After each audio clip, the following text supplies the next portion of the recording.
BNP কতগুলি বড় বড় ভুল করেছিল, এখন আমি মনে করি সেগুলি বড় ভুল ছিল এবং এটা বারবার আমি এটা উল্লেখ করার চেষ্টা করি। এখনো নেতৃবৃন্দের সঙ্গে দেখা হলে সে কথা উল্লেখ করি আমি। আর বিএনপির শাসন আমলে খুব স্বস্তিতে ছিলাম তা না। আমি যদি পার্থক্য করি দুই সরকারের মধ্যে, বিএনপির ক্ষেত্রে অধিকতর স্বস্তি জায়গ ছিল।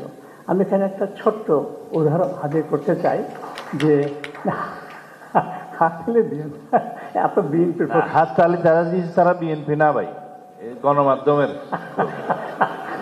আমি সবসময় ভাবতাম বা এখনো মনে করি যে বিএনপির ভারপ্রাপ্ত চেয়ারম্যানের আরেকটু আগে, বেশ একটু আগে যদি আসতে পারতেন তাহলে এক্ষেত্রে হয়তো বিএনপি এবং দেশের মধ্যে একটা ভালো সুবিধাজনক অবস্থা তৈরি হতে পারত। যদি জুলাই আগস্টের পরিবর্তন না হতো তাহলে প্রথম আলো এই মালিকানা বা এই সম্পাদক বা এই পরিবেশ অবস্থা থাকতো না।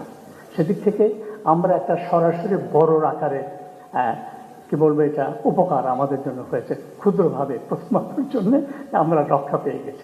আসলে মাইকে বা টকশোতে বা অনুষ্ঠানে কথা আমি কম বলি বা যাই না বা বলতে পারি না, সেটা তারপরেও আজকের অনুষ্ঠান, এত বড় অনুষ্ঠানে যাইও না, এটাও সত্য। একে আজাদ যেটা বলছেন যে রাজনৈতিক দলের কোনো সমস্যাও যায় না।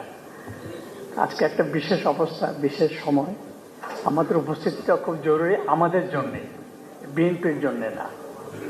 সেটা একটা বড় দিক। আর যে উপলক্ষে আজকে সভাটা ডাকা হয়েছে, বিএনপির ভারপ্রাপ্ত চেয়ারম্যান তারেক রহমানের বাংলাদেশে ফিরে আসা উপলক্ষে, সেটাও খুব গুরুত্বপূর্ণ।